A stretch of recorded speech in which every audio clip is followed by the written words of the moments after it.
Money work. El mundo quiere dinero. Yeah, I know.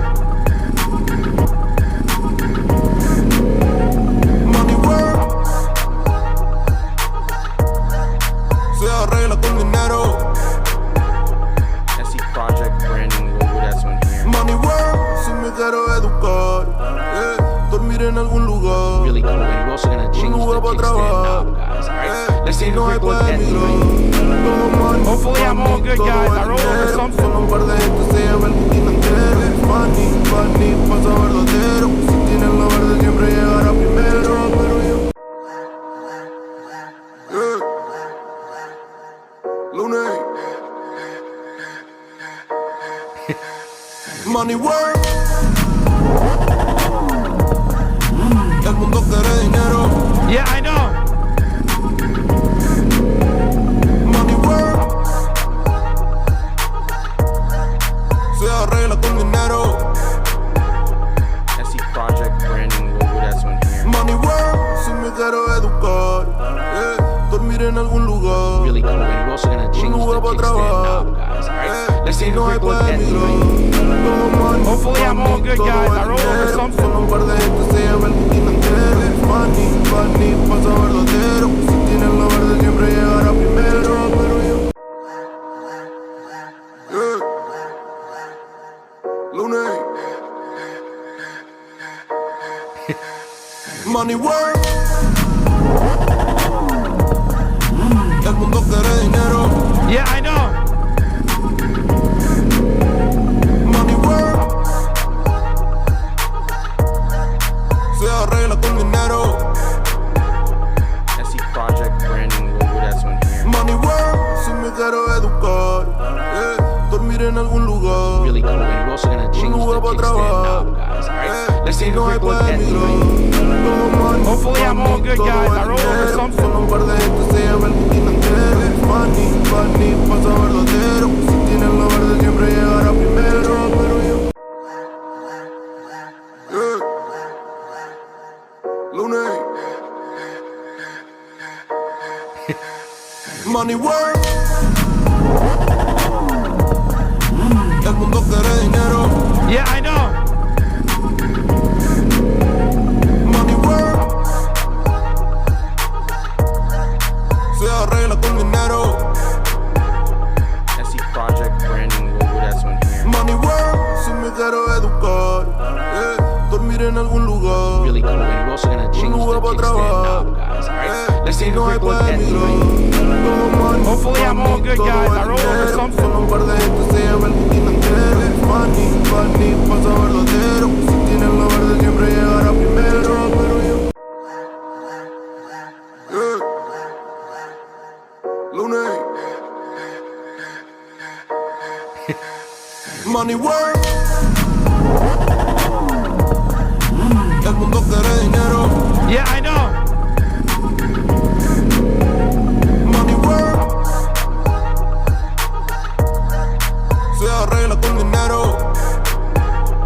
SE Project branding logo that's on here. Money work. Si me quiero educar, dormir en algún lugar. Really cool. And we're also gonna change the kickstand knob, guys. Alright, let's take a quick look at the Hopefully I'm all good, guys. I roll over something. Un par de gente se llama el Putin entero. Money, money, paso verdadero. Si tienes lo verde siempre llegará primero. Pero yo Let that run one more time and then we'll Lunes.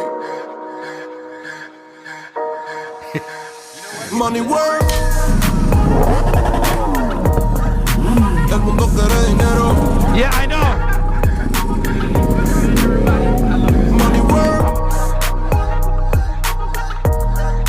Se arregla con dinero.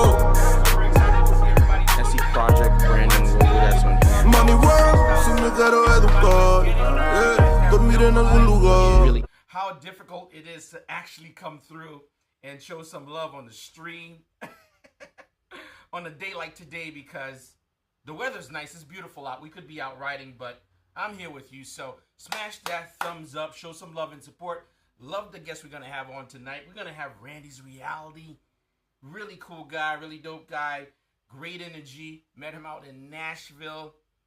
And I think, yeah, he was out in Nashville. I don't think he was out in Detroit, but very eager to get into the game of YouTube content creation and doing motorcycle content, sharing his passion. So I'm excited to actually have that kind of energy around me and somebody that's positive. So I think you guys are going to enjoy his conversation as well. But we're going to do what we do best.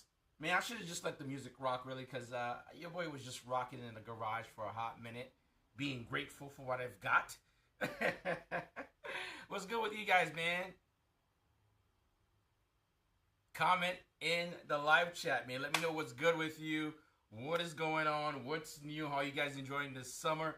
So far, so good, man. Mine's been absolutely amazing, and I'm super thankful for everything, for the opportunities, for even you guys coming through, showing love on a Sunday, and just being able to be, you know what I'm saying? My wife is good. Thank God, by the grace of God. You guys are still tuned in. You guys still appreciate what I do, and that's enough for me that makes it worth it. So let's do what we do best, guys. We're going to pull up the chat real quick and show love and support to the people that's tuned in. And you guys know the deal. Early on into the game, there's a couple of people that's on here. But then as the night goes on, more people tend to show up and come through, show some love. It is a little toasty in the garage, so you might catch your boys wiping his face down a little bit every now and then because it's hot, man. The weather's great. But by the way, man, shout out to anybody that's tuning in because, to be honest, I could be out riding today. I know Randy was out. He actually came back home early just to be on the show. So, you know, I know you guys could be doing your own thing right now. I know my wife had to text me right in the middle so I could actually look at her text. Thanks, babe. Great. You know that. Oh, man. Nah, she's a good girl, man. You guys got to get yourself a real one just like my wife. So what she just did, she just messaged me because you guys know I've been grinding on YouTube for a hot minute, and I'm currently on my final stretch to getting to 20,000 subscribers. I'm currently at 19,500. So if you can, if you're not sub or you know someone that could help a brother out, hit that subscribe button, share it with somebody, have them subscribe. I would definitely want to hit that 20,000. I think I've earned to hit 20,000 within this month. So help me out. Let me get there. My wife was just reminding me to remind you guys, which I would have totally forgotten. But yeah, let's pull up these comments, man, saying what's up to everybody. We have Governor D. Nice. Usual suspect, man. I always have to show love and support to him, man. This guy rocked with me from the beginning with this channel. And when I was MIA, he still showed love, still came through. And now I'm back and really grinding. He's still here. Thank you, sir. First, what's good, bike family? Hopes everyone's Sunday is going well. Yeah, mine is great, man. Really happy. We have David Piccione. Very excited for this. Me too, man. Always great to see you there. By the way, so you guys know, every time I watch Ding, that's my wife probably reminding me about something, man. She's the best. Life with Anna B, wifey, of course. She's in double places. In my head, in my watch, and on the live stream. What up? Man, of course, Randy's Reality. He's also part of the chat scene. What's good? And that guy, Kels, guys. What's good, man? He's out here in New York, man. Always great to see him. Very, very influential individual that's currently grinding in the streets big time. He's well known in the TikTok world. Really dope, man. I don't know if I have it in me to actually pursue the TikTok, but get it where you can, brother. I like that, man. I like your movement.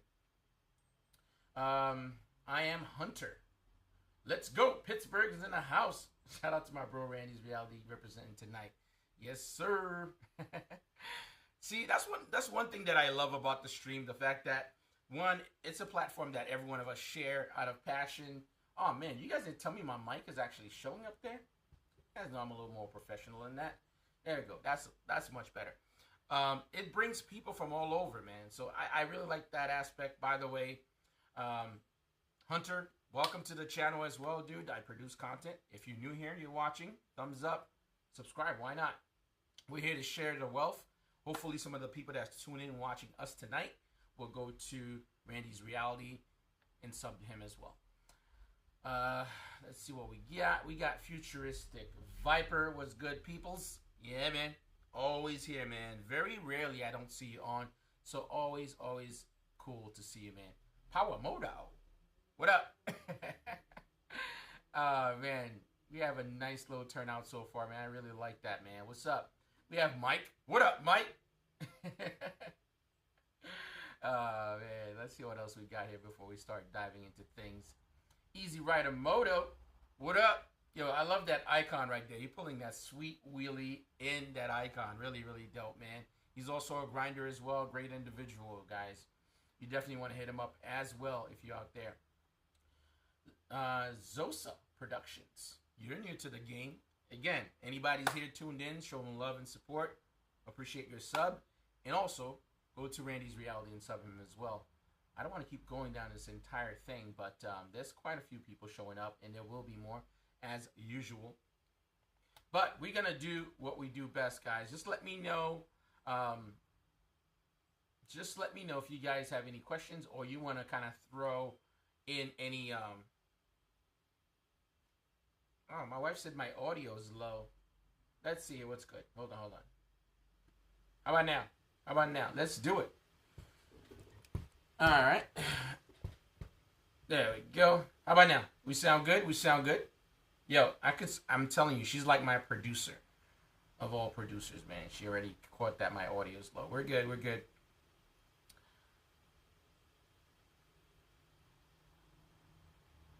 There we go. Hopefully, guys, hit a thumbs up if you think the audio sounds much better. Oh, she said much better.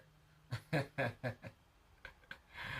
man. I'm telling you guys, man, get a real one, man. Because everybody needs a good person on their side that's really going to help them where they need to go. So, I know it's something mad small, but something like that. Let's see, for example, if I was completely unaware, the show would have been low the entire night, and that would have kind of sucked. And, well, I'm betting that you guys would have told me as well. But, yeah, it's good to have a little bit of a backup. All right, we're gonna pay the bills a little bit, guys. You guys know the deal. Always got to show love and support to companies that show love and support to myself, my family, and also my bikes. Special thank you to Motivation USA, guys. This is where I get all of my parts, pretty much all my tools, tires, you know. You've seen all of my bikes, all of my mods. They're all coming out of motivationusa.com. And, of course, these guys take very good care of me on all levels. So, always recommend if you're shopping, you want to show love and support to my channel. And you want to say, hey, thanks, Mike, for taking your Sunday and your time to produce this stuff that takes a lot of time and effort. That's the way you can pay me back, or at least say, hey, man, here's what I'm doing that's going to help your channel continuously go. By hitting those links and shop there. Last month, we had a pretty big month. And, again, thank you so much. Like I said before, this place is really dope. You can get yourself carbon fiber wheels for your bikes. It's not just a Ducati spot. We're talking about anything and everything. As you guys know, I'm waiting for some carbon fiber wheels for my bike. Coming from Motivation, so I always kind of quickly show that as well. So, yeah. And that's that, man. Again, want to show love? That's the way you want to do it. Also, we have to talk about this really dope company, Hard Knocks Coffee. That is part of the channel, guys. The owner of Hard Knocks Coffee is actually a rider himself. They actually provide coffee for MotoGP, and love the fact that he decided to support this stream, my channel, and in order to kind of show him love, again, if you guys want to buy coffee, I know a lot of people drink coffee or candles or gifts for friends and family. It'd be really dope if you guys use that link as well, because one hand washes the other, and we always love to show love and support to a brother and someone else that's doing something that's positive. All right. I'm just going to run through that chat real quick one more time just to see if anybody new came on. And then from there, we'll start getting to it, man. I'm going to definitely bring on Randy's Reality. Let's see here. Easy Rider Moto. Big O. Now he's going by Big O 206. Oh, man. This community is too good, man. Really love it, man. But you know what? I've held you guys long enough. Right now, we're currently 15 minutes into the stream. But I do have something real special for you guys. As you guys know, I think 2 streams ago, I spoke about like showing merch and stuff like that and how you can get some. But I got something special. We'll talk about that a little bit later. But let's bring on my boy Randy's Reality, guys. Very, very excited to bring this gentleman on, man. Real classic guy. So I'm gonna throw him on. Are you ready for this? Yeah, he's ready. What's good, brother? What's happening with y'all? Yo, it's so good to touch base with you, man. Yes, sir. For sure. Oh, man. Just, you know what? I'm going to let you run through with the people what's good with you, what you do, what you bring to the table and stuff like that. But just kind of share my experience of meeting Randy. It was out in Nashville. It was Detroit.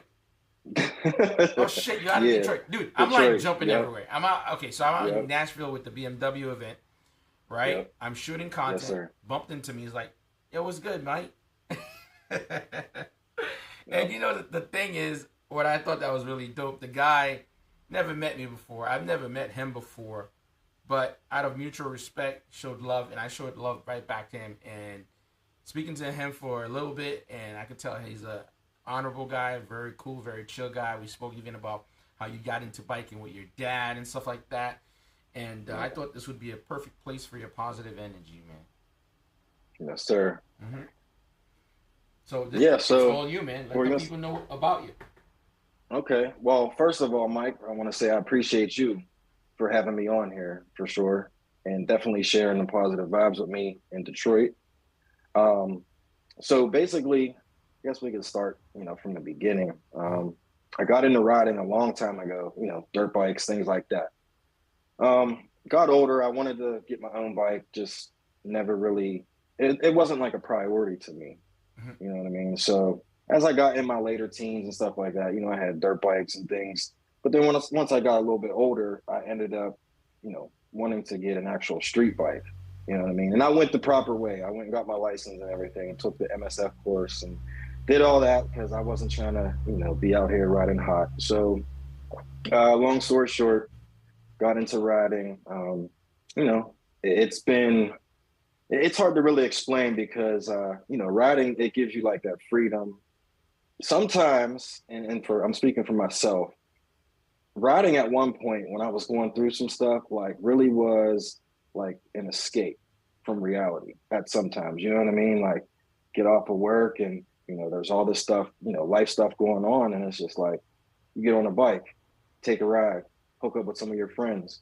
And it was just an escape for me. And then, of course, once I started getting into like the content aspect of everything, you know what I mean? Because it took me a while to actually pick up a camera and start recording and, start filming. So I think what it was is what got me started, of course, was watching other people, watching other moto vloggers and just vloggers in general. You know what I mean? That was something that I've always kind of wanted to do.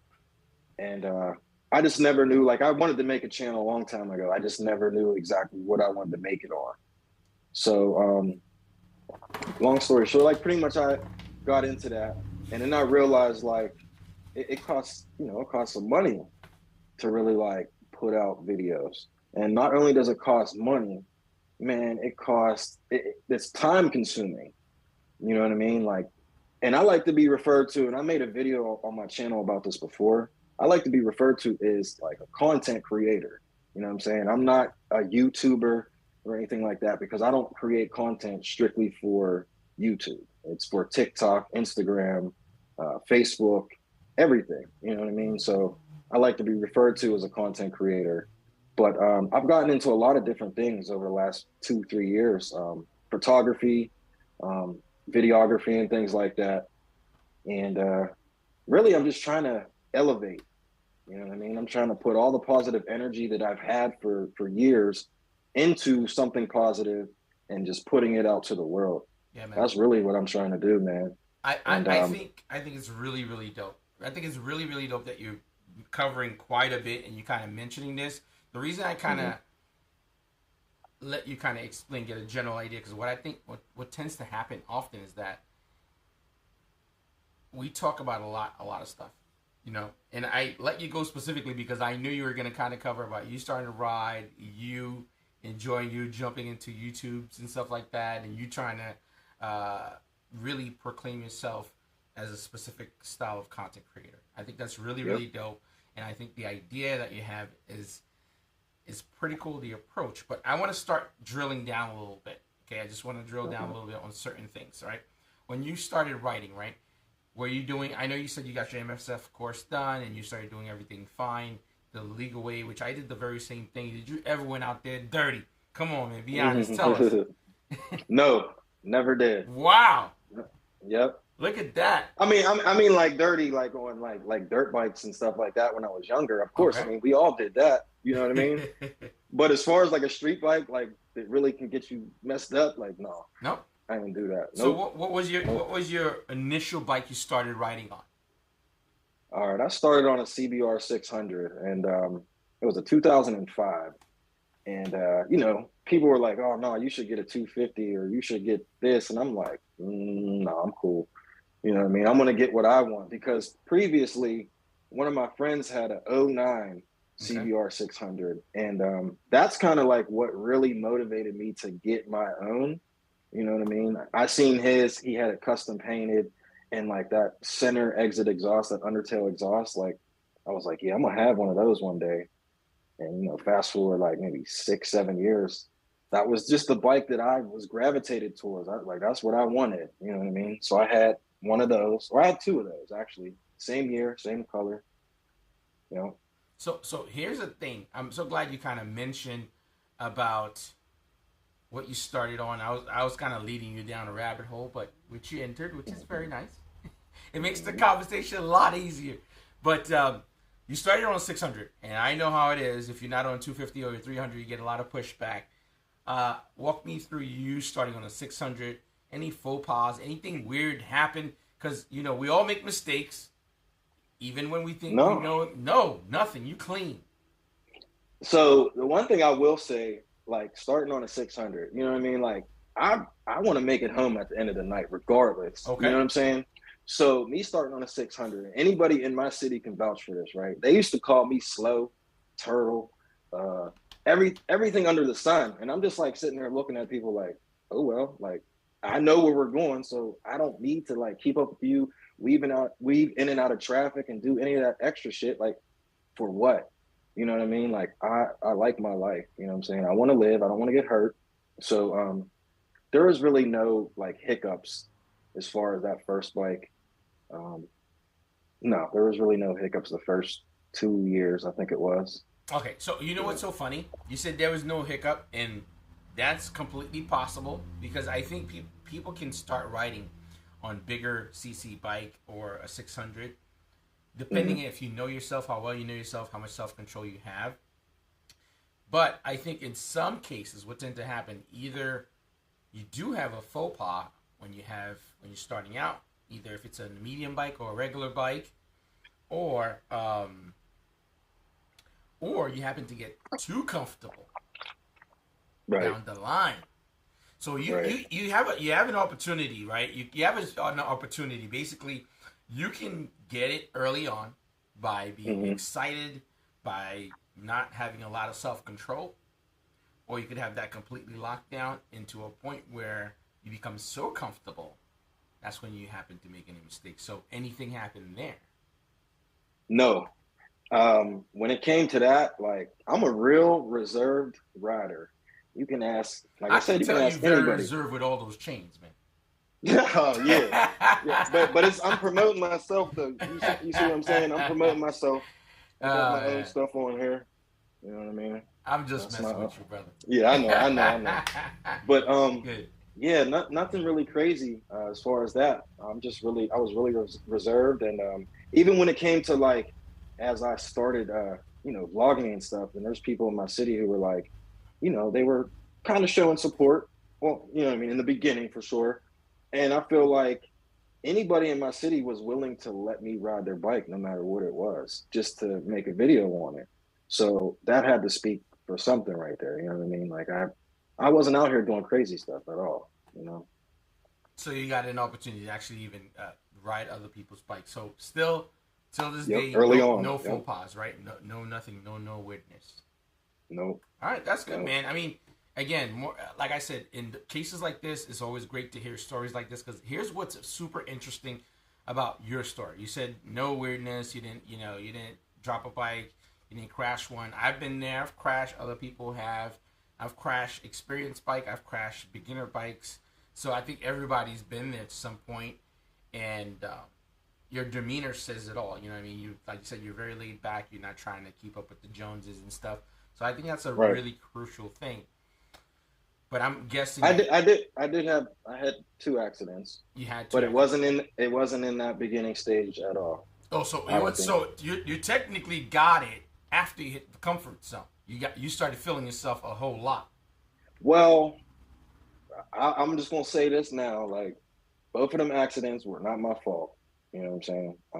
Got cut off on the second one, and the first one, another rider kind of cut me off as well. So it happened. You know what I mean? It was a lesson learned, and the ground that shit hurts. Yeah, like I said, everybody's been there. It's not something that's very unique. I think it's an experience that every single person kind of go through at some point. But I think it's what you gain from it, what you walk away from. You know, Mm-hmm. I think everybody tends to get an opportunity where something like that does happen, but they end up walking away from it. It's what you learn from it and how you acclimate later. So that's kind of crucial. But not to stick on that too long, you did mention your dad rode, and that kind of inspired you. Your dad didn't ride. No, he didn't ride. He was just somebody who believed in me. My dad was a really big motivator. Even like when I didn't see stuff in my own self from a young kid, like he would just be like, "I'm proud of you," and I'm like, "Oh, okay," you know what I'm saying?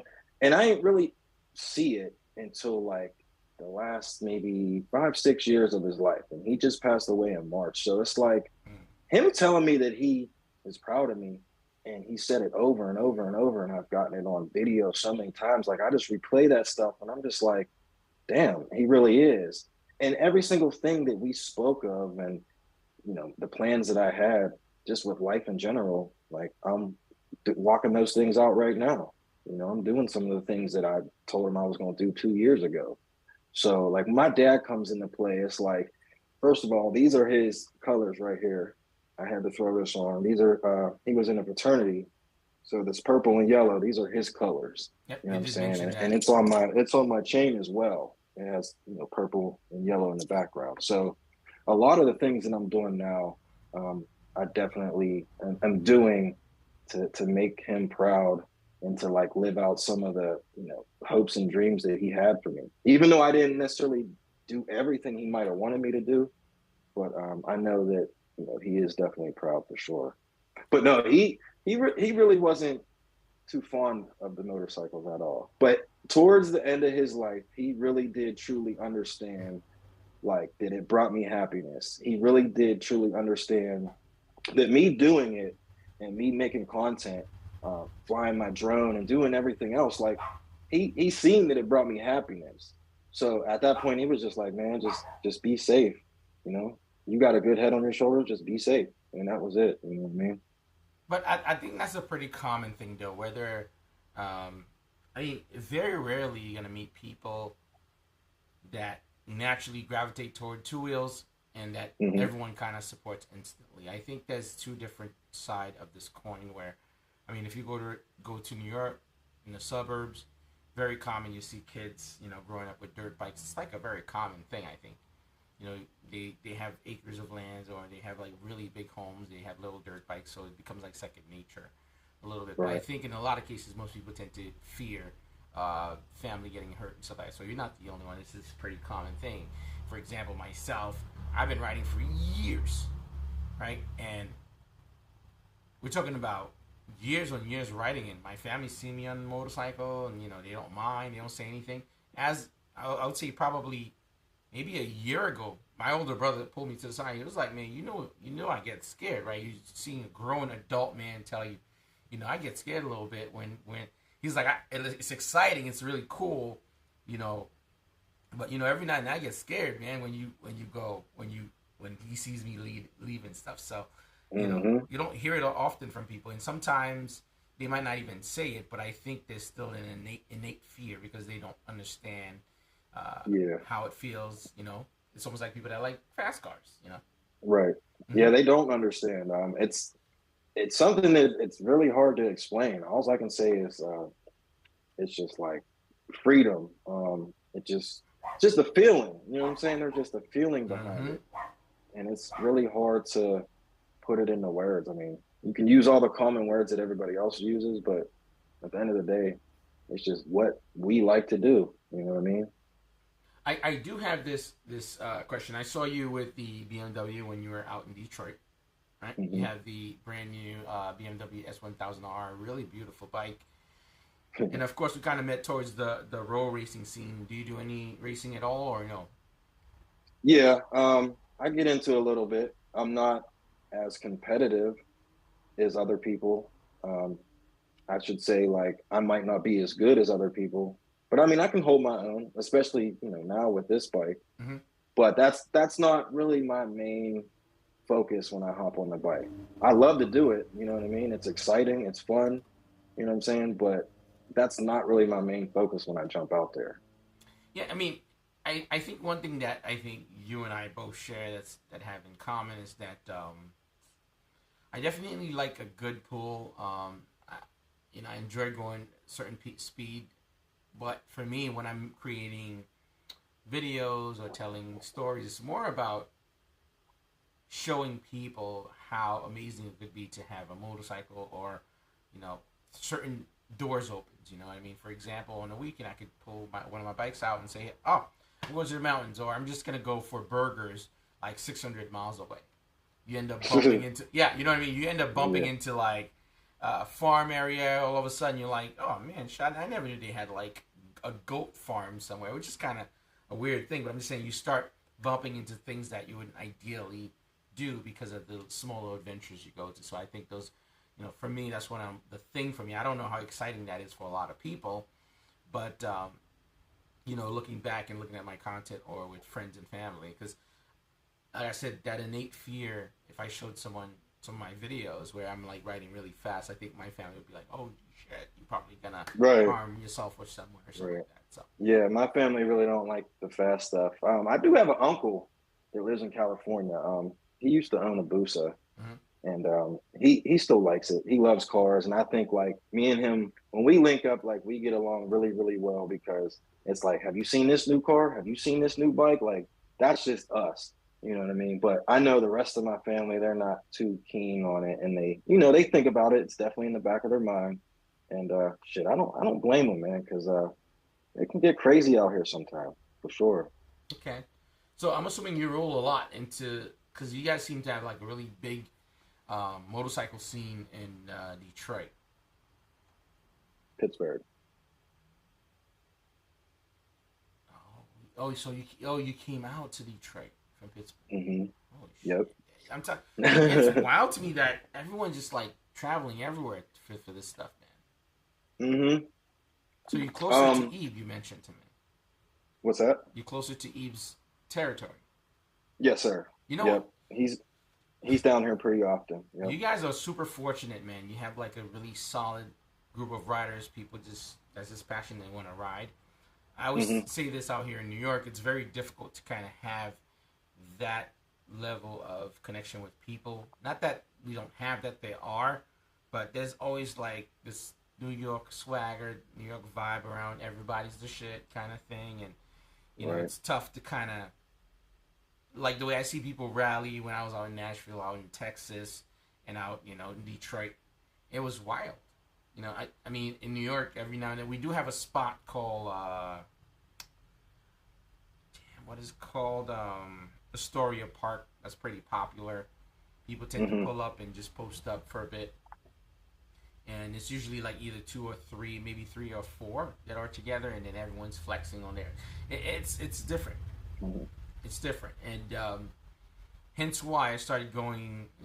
I've been invited to these events before, but this year I made it like a thing where I have to kind of go and seeing how people share, you know, motorcycling or enjoying how it goes. It's completely different than out here. But I'm slowly starting to see that's changing. There's a shift in New York a little bit. Yeah. Detroit. Well, I mean, I guess we can talk about Detroit. Detroit was great, minus the roads. The roads, terrible, completely terrible. Really? But yeah, wherever we were at, they weren't the greatest. No, That's just my opinion. where I went was really good. Yeah, you were out further. You were Okay. at with 5 Up though, right? Yeah, I was 5 up, but he took us to some really nice roads. It was really nice.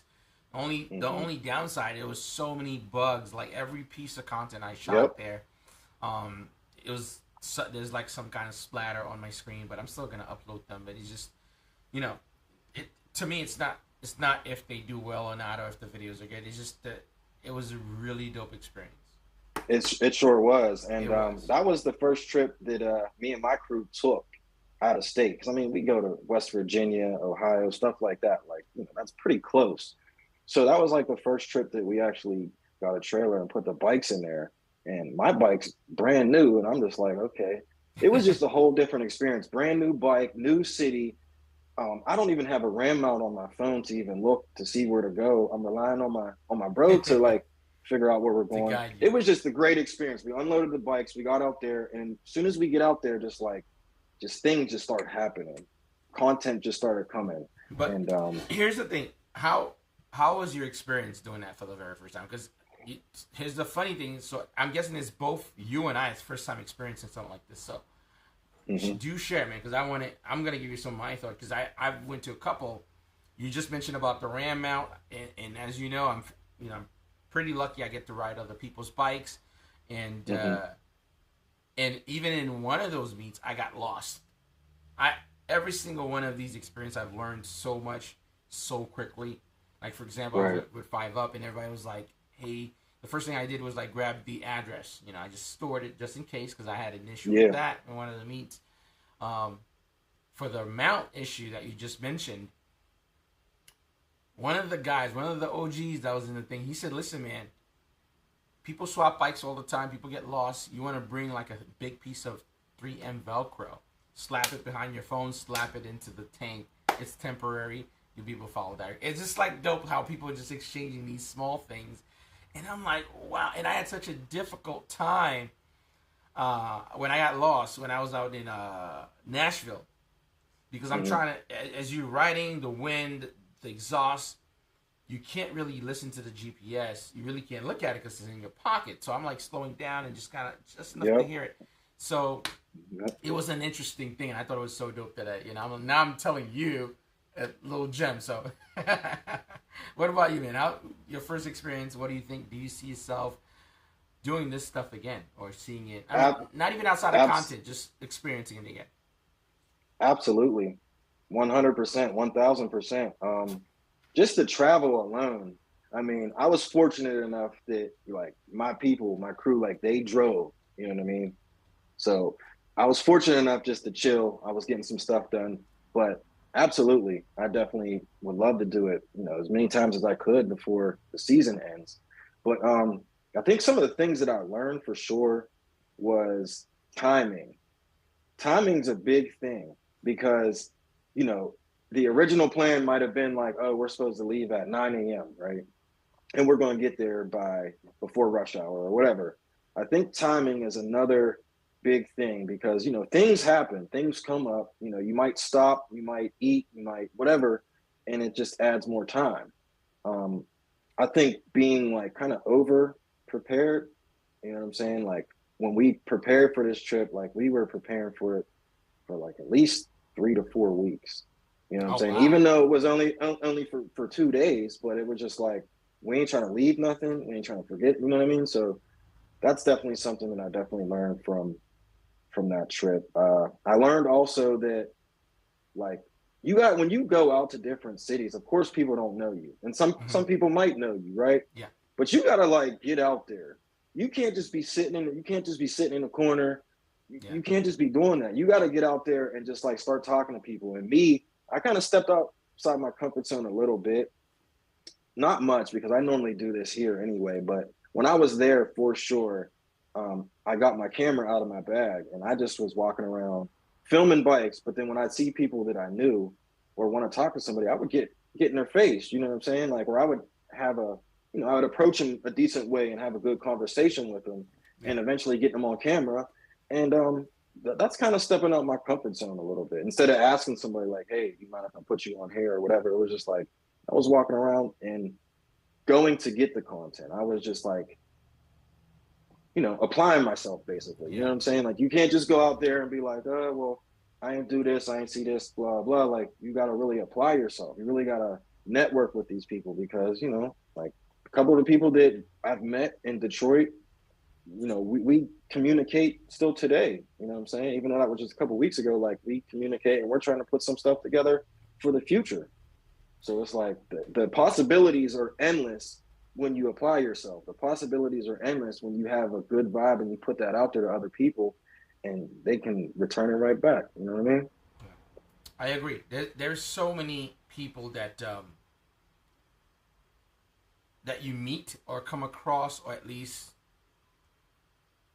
finding out. At least for me, finding out. I mean, granted, I'm out here in New York, and I ride and I do my videos, and I don't really think too much of it.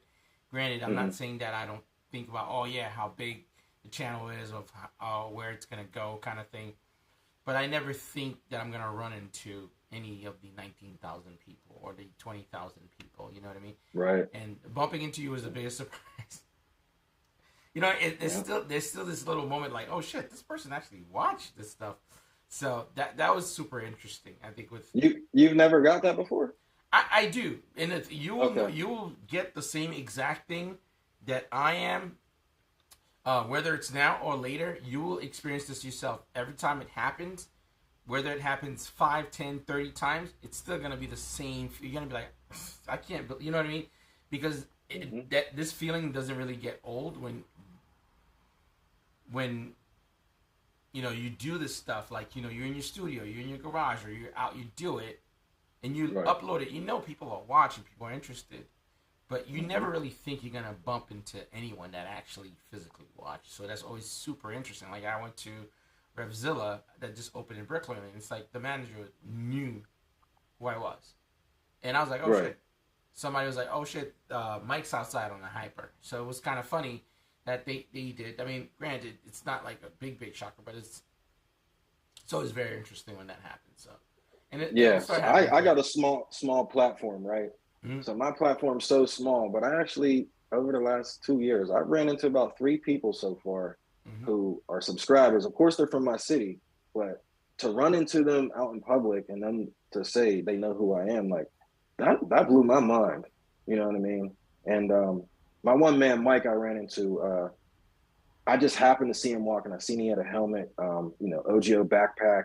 And I'm like, oh yeah, he definitely on a rocket for sure. You know what I mean? And I was like, yo, what kind of bike you ride? He turned around and looked at me like, oh shit. Like, and I like went to introduce myself, you know what I mean?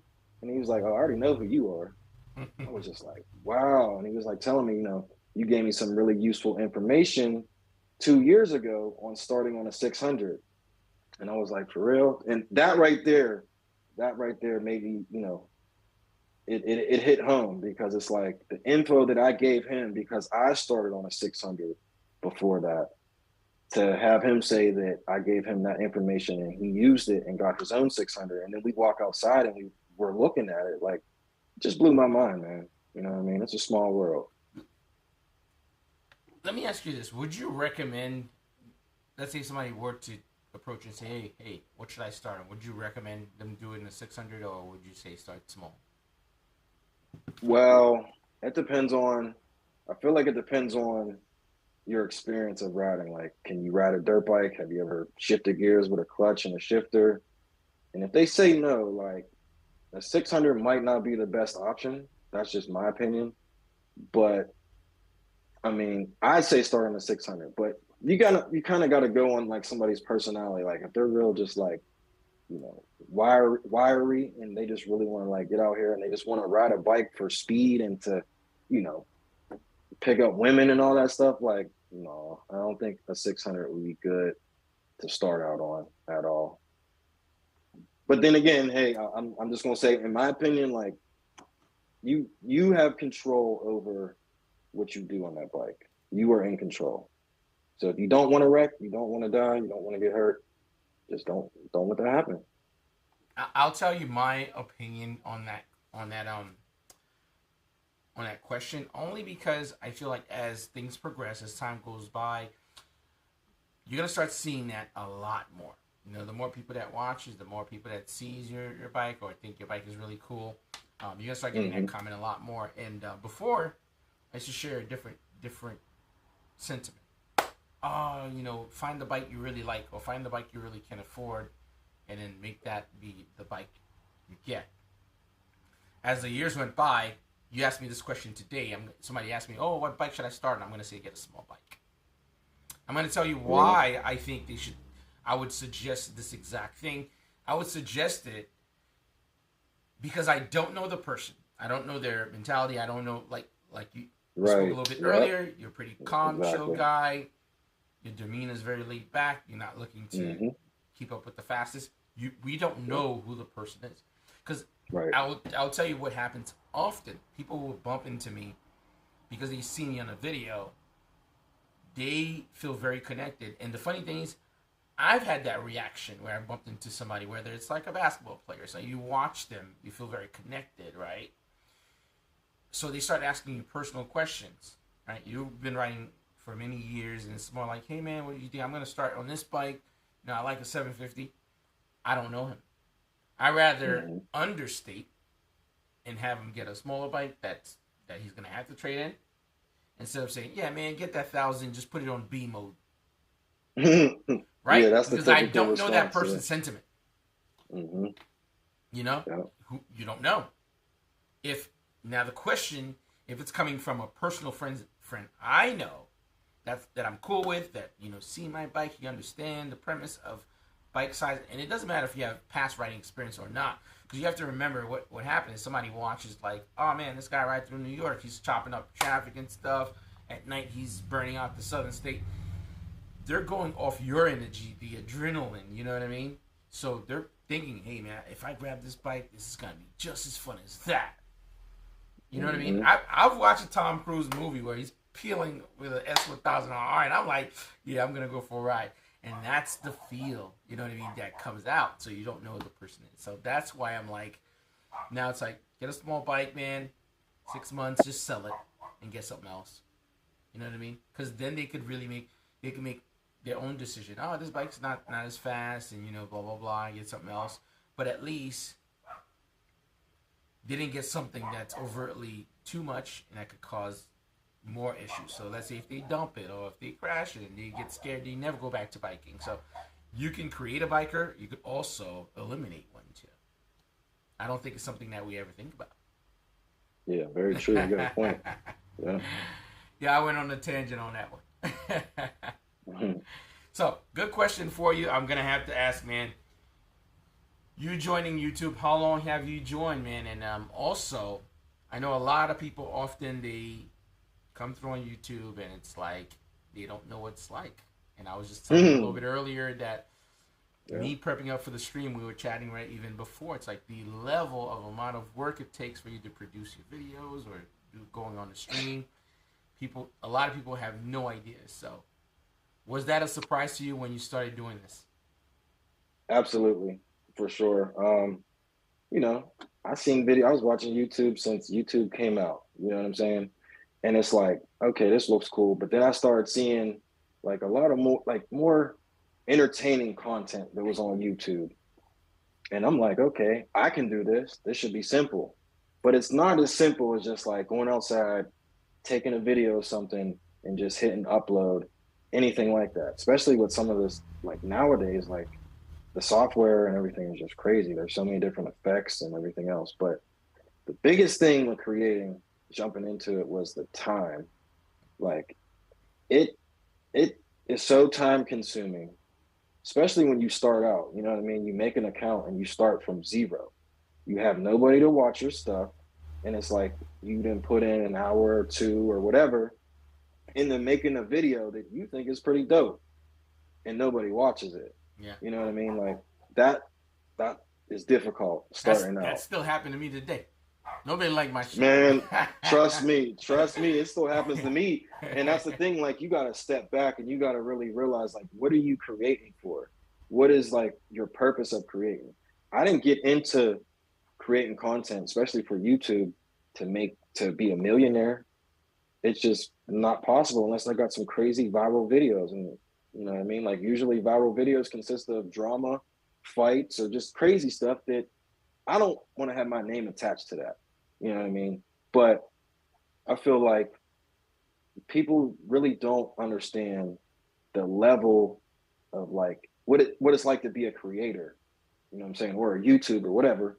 People don't understand, like, you might have an idea for a video you want to do next week and you're trying to figure it out all in your mind, or while you're, you know, hanging with your family, you're thinking about what video you're going to make next week, or how long it's going to take you to break down the footage from you just taking a ride, you know, a couple hours ago. You know what I mean? And that's the thing with me is like, I don't just, you know, and I guess I should have started off by saying, and I kind of did, but I don't just make content for YouTube. You know what I mean? I film music videos, wedding receptions.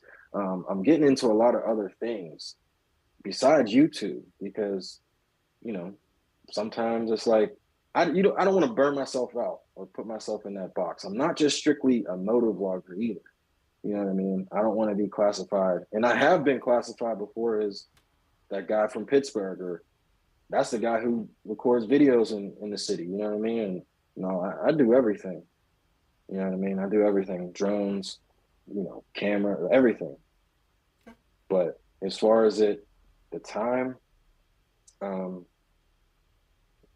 the real test will be like, can you stay consistent over a year, over 2 years? I've known plenty of people who jumped in after seeing others, you know what I mean, like start and make videos and everything. I've seen people jump in, they jump in the water, and then they're like, no, I'm cool, I'm getting out. You know what I mean? Because it's time consuming. Simple as that. The one day I can tell you that being consistent is it's a very challenging thing. And I think in the very beginning, out of excitement, when you're happy, it's like, yeah, I got my bike, got my GoPro, it feels very easy. But as time progresses, it becomes very challenging if you're not doing it for the right reason, or if you're not wanting it bad enough. You know what I mean? I've been doing YouTube for years and years, and it dawned on me maybe like 2 weeks ago. 2 weeks ago, I felt that I'm really working, and that it's kind of sad. But it's kind of an interesting thing, because I remember when I was doing a video a week, and I would put so much effort in that video, which is still fine, but things change, and now I'm like daily streams, and it's just so much. There's just so much that goes into it, and I'm like, now I really feel like, and I think once you get to the cusp of exertion, almost like, remember I was telling you earlier, I'm like, dang, I'm just keeping up with time, setting up the stream, let's get going, and setting you up, making sure the light looks good. I'm like, wow. And I was saying to you, like, man, I think I'm slightly getting a little bit overwhelmed. And I never like to mention this because my wife always like, all right, if you ever get to that point, I don't want you to do anything. Because, you know what I mean? It's like, she's like, I want you to always just be like chill, relaxing, enjoying life, and not allow things to like be super fair. But I'm going to have you hold your thoughts. I did mention we have a little bit of a surprise, guys. I'm going to roll a little bit of a clippy clip, all right? For those of you that are actually here, that you're tuned in, this is more of a little bit of an exclusive, by the way. We have a couple of more people joining the stream. I guess, you know what, let me do my thing and say what's up to everybody. Let's do that first before I run this clip.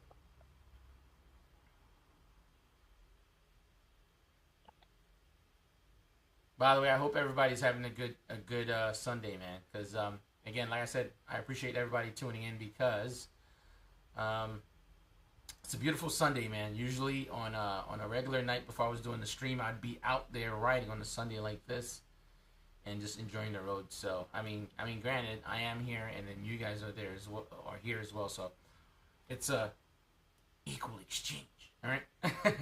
All right, let's see who's here first, and then I'll roll this little clip real quick. I wanted to greet anybody that just tuned in. I did see some other faces pop up. And of course, we have the legend that's here. Always very interesting to see. And you guys probably already know who I'm talking about, but if you're already in the chat, you already know he's here. Always got to show love to the big legend 650 Eve. Really, really good guy. I mean, there's very little that I can say about this guy that nobody knows already. He's a legend in the game. He's a legend on YouTube. And I am grateful to even say that he's a friend of mine. So really dope. We also have my boy Will Maddock. Good people too, because he actually drove from PA all the way out to New York when I was really making a big push, maybe like 2 years ago. Came out to a ride, so that was really, really cool. Let's see what else we have here. I know there were a couple more and stuff like that. I'm gonna backtrack to this, but really, really cool. Just gonna play here a little clip for you guys. I did mention that I am gonna be doing something a little bit different, and everybody was like, "Yeah, man, you should definitely bring something that's interesting so we can take a look at." So here we go, guys. This is what a lot of people has been asking me about, and we'll do a little premiere here in the stream as soon as I can grab this mouse. There we go. As you can see, I am a little nervous for actually saying this, but let's take a look.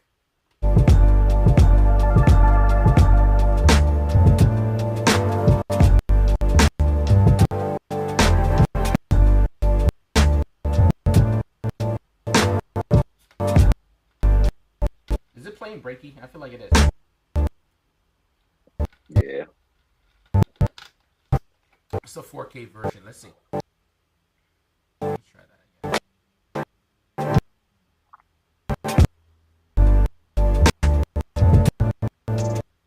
You know what?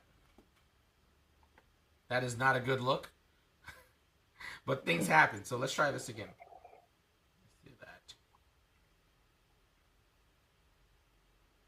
You know what's so funny? I ran this perfectly, and I'm like, let me make sure everything's gonna be great. I'm like, I'll play the high-res version, make sure everything looks awesome and sounds good. And of course, you get that. So, we'll do it again. Let's try.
There we go. Shout out to my buddy, man. He actually produced that. And for once, I gave creative control to somebody else and let them do their own thing. And allow them to actually take over. And it was actually really nice working with somebody and letting them do all the work, because I didn't have to focus on anything. All I had to do is basically show up and do the damn thing. So as you guys know, I was talking about having merch and ways that you can support the store, and I'm like, you know what, it's about time. I should definitely have it and give that option. So if you guys want to show love and support, you can always just DM me. I do have a Shopify store that's being worked on, so that's going to be kind of cool.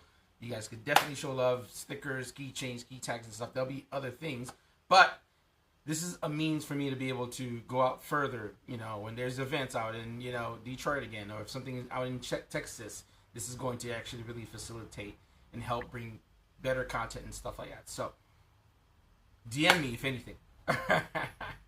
So we're back with it. Oh, by the way, don't feel forced to do anything, guys. This is just, if it's something that's in your scope, you want to show love, that's perfectly fine. So just so you know. All right, so we're back at it, Randy. Welcome back, All man. right. All right. I like that merch, my guy. Oh man, I'm working a little bit, and I think a lot of people has slowly been encouraging me towards it. I always felt like it might be a little tough to kind of pull stuff like this off, but I think it's probably time. So I am nearing that 20K mark, so hopefully, it goes well. Yeah, I'm trying it myself too. You know what I mean? Yep. Got to start somewhere, right? Yes, sir. Yes, sir. Yep. Yeah. So, like I was saying a little bit earlier, man, there's a lot of work and effort that goes into producing videos, and I'm sure anybody that's in the stream that are watching right now that does do videos have a very good understanding of the amount of work that goes into it. I used to think that I was doing a lot before I used to feel like, oh man, I'm working, I'm grinding, and I might not be getting all the results. But then I realized, like I mentioned to you a little bit earlier, maybe a month ago, I'd say, the latest 2 weeks, month ago, and I feel like I'm really pushing, even though things are difficult. It's like it's really pushing, and it's taking on me a lot of time, and even to the point where I'm like, dang, am I overdoing it? Even earlier when I spoke to you when I'm going in, because I'm waiting like last 20 minutes and stuff. So, so what do you say? Do you agree or you disagree regarding that? Because I know you're just getting into it, the excitement's there, and you're excited, so that tends to help a lot. Very time consuming. You really have to know how to manage time, basically. You know what I mean? Like, if you got 5 other things to do, you got to set aside some time to, work on your videos. And depending, like, some people upload pretty straightforward. You know what I mean? Little to no effects, text, and all that stuff, and that's somewhat simple. But me, like, I'm a visual person, so like I like to see a lot of different things in there, and I like to upload a lot of high quality stuff. And it's taken some time to get time, if that makes any sense. It might not make any sense, but it's taken time to get to where I'm at, and I'm just getting started. You know what I mean? It's taken time to figure out what works. It's taken time to figure out, what products to buy. And it's taking a lot of money. Like, you really got to invest in yourself, and you really got to believe in yourself, or else who else will? You know what I mean? I agree. I think it does take quite a bit for you to kind of do this, and I think early on people tend. I guess I can't say people tend to think. A lot of people come into the game where they blow up like overnight. You do have a lot of those, but I think in most cases, it takes a lot of work and effort before you can actually get anything that you want. But the funny thing is, my boy Will Maddock, he just commented. He would love to see a 2015 or 2013. I don't remember what he mentioned here. Basically, in that time frame, a traditional vlog like that. And I don't know if you were around or if you were watching motovlogging content around that time frame. I think I could refer to Eve was around that time, but he's not part of that time. I don't think Eve is part of any time. Right. He's the water, flowing with everything. So, which is very interesting. But the thing is, the point I was trying to get at. Do you see any vloggers going towards that path again, or do you see yourself doing this style of vlog, or it's very different because your stuff has drones, it's very different, very modern to motovlogs. Yeah. That's the direction I wanted to go when I first made the name for the channel. I didn't want to be just locked into that box of just doing motovlogs, even though there's a lot of motorcycle content on my channel. We get wintertime here in Pittsburgh, and we're not doing nothing. You know what I'm saying? We're hoping and wishing we could get out and ride, or we're watching old videos, trying to be in that position or relive that moment of where we were just a couple months ago. But I feel like, say there's other vloggers out there, motor vloggers, who go to certain events and they only record racing, or they only record the nightlife, or whatever it is. And that's just what they do. That's their little niche, and that's just what they do. Me, for an example, I can go out and record pretty much anything. And if there's something interesting that happened, there's something funny that happened, you know, I can turn that into an edit and make it entertaining, at least for me. You know what I mean? There's some people who like it, you know what I mean, and enjoy it. And that's what I do it for. You know what I mean? It gives me a feeling when I go out there. So my approach is just different because I can record anything and put an edit behind it, put some music behind it. You know what I mean? And that's kind of some of the things that I focused more towards. I want to say last summer. Um, I had to take a step back for a minute because there's a lot of stuff going on with my dad and, you know, taking care of him. And I only had the time really to make short edits. And that's exactly what I did. And I used whatever kind of music and everything else because, you know, I just like to be creative at the end of the day. I don't just strictly upload racing content.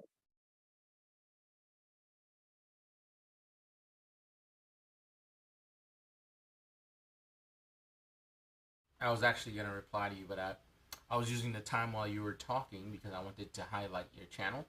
Guys, just so you're aware that Randy's Reality YouTube channel, I'm going to pull it up on the screen right now. Again, he's a fairly new channel, right? Up and coming. If you do get an opportunity, I would definitely recommend you, you know, head towards his way and show his channel some love. He has a pretty cool banner, probably way better than mine. Reality, and you can see some of his shorts. Again, currently at 1.6 thousand subscribers, right? Yep.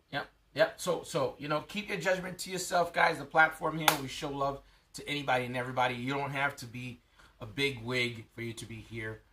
It's open door, and we always welcome everybody. So it's a place of conversation and where we can embrace others that enjoys bikes just like we do. So yeah, definitely show him some love, man. And I think it's really cool. So this is his page, Randy's Reality, and he actually wrote it properly, Randy's with apostrophe S. So I just wanted to quickly kind of show that. No playlist yet, but yeah, he's making use of his community tab and also all of his videos you can check out here. They're pretty long videos. I could see around 20. Some of them are even way longer than that. But Yep. Definitely check him out. I'm gonna put him back on the screen. I just wanted to take a moment to grab his actual page and put it up on the screen because, again, he is taking his time to come through and chat with us, guys. The least we could do is show love back to him, man. So that's pretty dope.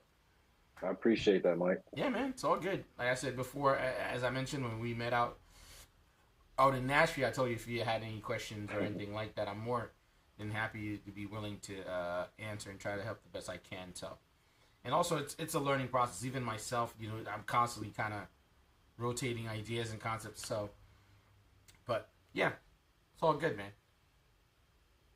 Where do you see this channel going, by the way? Because what's cool about your channel, which I think I've passed that aspect, is the fact that your channel is very small. And I'm not saying this in a bad way. This is a good thing.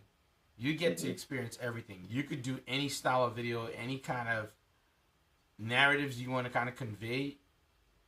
The world's your oyster, man. You could kind of explore everything. You're not locked down into a thing yet. Even myself, I don't think my channel's locked down into anything. I don't think I've found that thing that I could repeat, rinse and repeat, and let it flow. You know what I mean? And just continuously grow. I think I'm trying to break that door myself. But I think it's ideal to do that really early on, like in the space you are now. Technically, where I'm at, I shouldn't be doing that. That's one of the mistakes I made, I personally feel.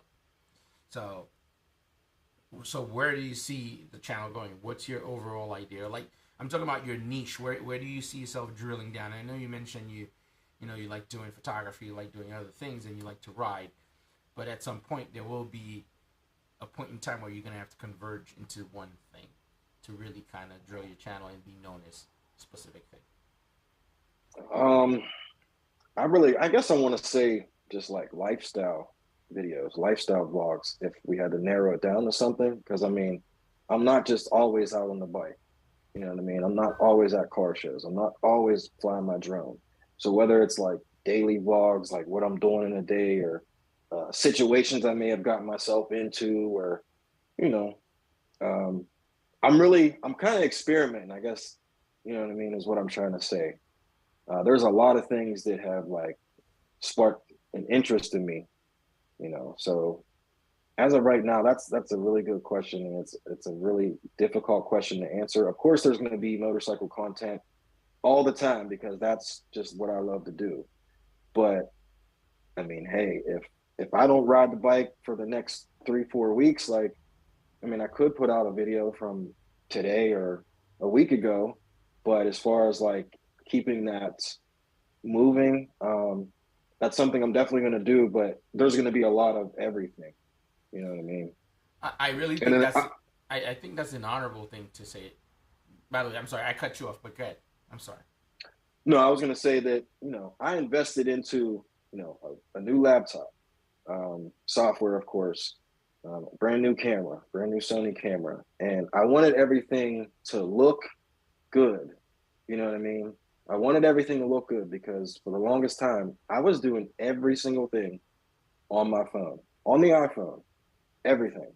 And people thought it was some elaborate setup, and it really wasn't. It was strictly from my iPhone. And if I showed you the process of how I had to get the videos from the SD card to my phone and then in the software on the iPhone, like, you'd be like, wow, it's time consuming. But after taking these leaps and investing into myself, I mean, I just want everything to look good. You know what I mean? And I'm learning. I'm trying to get up there and learn how to edit better. You know what I mean? But I think that's the biggest thing, is like really elevating. I think it's definitely cool that you want to have your stuff look a certain way. You want to have it to be very high quality. Mm-hmm. The reason why I'm thinking about how I'm gonna phrase this, because like I said, I much rather tell people, you know what, I even have a better idea. So I shared very, very close sentiment to what you shared right now about having, you know, investing, getting a nice camera, or making sure your content looking a certain way. Early on, that was something I was super passionate. I can't say was. I am super passionate about. You can even see it in my current videos that I upload. But what happened to me, it took me years and years before I started realizing when you're early into doing this, I think some of that stuff might not play such a big role. At least for me, it did not. I thought it was going to, because my entire focus was, all right, if I can produce really, really high-end stuff, or stuff that I'm really passionate about, or something that I'm going to make sure it's 5K. I want to make sure that the frame rate looks right, or it's perfect all the time. Like I would work on edits where it would take me way longer, and then my wife reviews it, and she goes, because she's a great editor, she edits all my videos now completely. And after years and years of doing that, and I think that's one of those things, it's pretty much insanity, right? You like something, you're passionate about it, you keep doing it, and hoping you will get different results. I was pretty much insane because I wasn't getting the results I wanted. So just to kind of, I use myself as an example, just be mindful on your approach on focusing on getting the big gears or certain bikes. So I would focus on more being consistent, being relatable, and really drilling down. You know what I mean? Because those things could actually save you time. I'm trying to, because again, your channel is fairly young, and I'm thinking of a way, you know, the best way I see it, if I'm speaking to somebody that's passionate about something that I'm passionate about as well, and I've experienced things, I've done the mistakes, certain mistakes, I much rather tell you ways of you not falling into that. Because what took me 3 years could take you 3 months. So I'll definitely say maybe drill down a little bit. Don't worry too much about the focus, because you have some people doing amazing stuff with just their phones still, and they're like, yep, yeah. So in some cases it's not, but I ended up going the path where I started producing for companies and stuff. So all of that stuff ended up working out for me, because I'm looking at the bigger picture. But don't let that become a thing where, oh, you know, if I don't have this or that won't happen or it won't look as good. Because I know you've watched YouTube. Some people just like doing basic stuff on a motorcycle. Like, damn, how the hell does this guy get 100,000 views? I think we've all been there. I've been there where it's like, yo, there's no way this guy's doing this well off just this. They hit that lottery, my guy. Well, sometimes I don't necessarily think people hitting lotteries, because I think what happened is, I guess this is becoming like a very YouTube centric conversation, and that's okay. I really love being on YouTube. I really love doing YouTube content and stream stuff like that, and I'm super passionate about understanding it. I think what happens a lot, people that are creative, like again, I'm using myself as an example because those are mistakes I made. I love being creative. I love producing stuff that's way above, and I'm realizing YouTube is, I don't know if that's the key thing. I think when you get to a certain space, you can do that, and people care and know and love your stuff. But I think at some point, at least for me, the mistakes that I made was focusing on that instead of understanding. This is kind of like more of a general way of me explaining this, but understanding YouTube is probably more important. This is a tough thing for me to say because I really like doing stuff that's like example, the little promo I did with my friend that kind of worked on it. We took a lot of time. We went, reviewed freaking so many gigs of footage and meticulously picking every shot and stuff. Nobody really gives a shit. That's just like a personal thing just for me that I felt like I was super passionate about. I'm like, I really want this to look a certain way. And I think really understanding YouTube is probably the first thing. Like, let's say somebody were to come to me fresh slate saying, hey man, I want to jump on this. I'm grabbing myself a S1000RR and I'm going to do this. You know, my advice would be like, hey man, really consider your name. Because your name can actually play a big role in how well your whole channel does, right? On how you can play that. Understanding patterns, waves, understanding what works and what doesn't work, and be open to see if your shit sucks. Right. I've watched some of my older videos that I thought that was so cool. I'm like, yeah, that's cool. Right. I'm like, man, these videos are trash. I do the same thing. So I don't even want to watch it.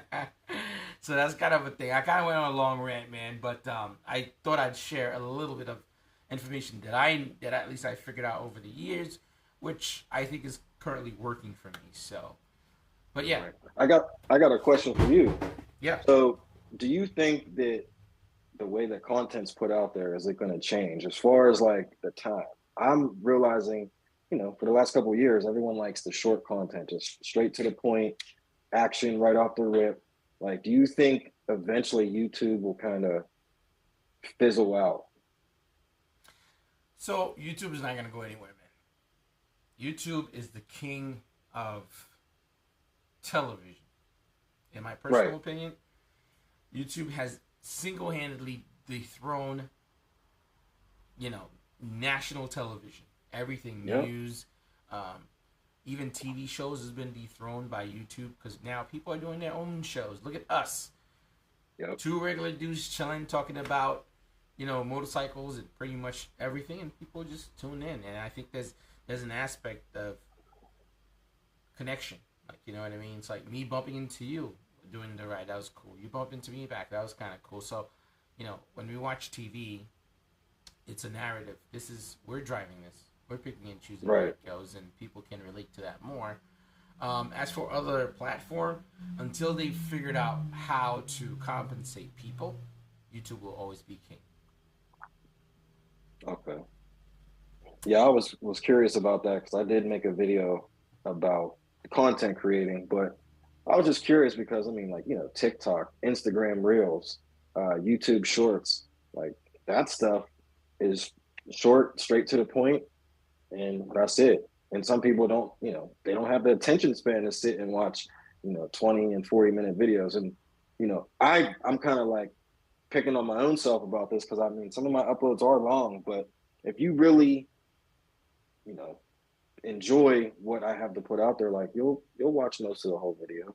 Yeah, because there's like it's like a timeline, like a story almost. You know what I mean? well, loyalists are always gonna enjoy certain things. So, for example, Jared Campisi, right?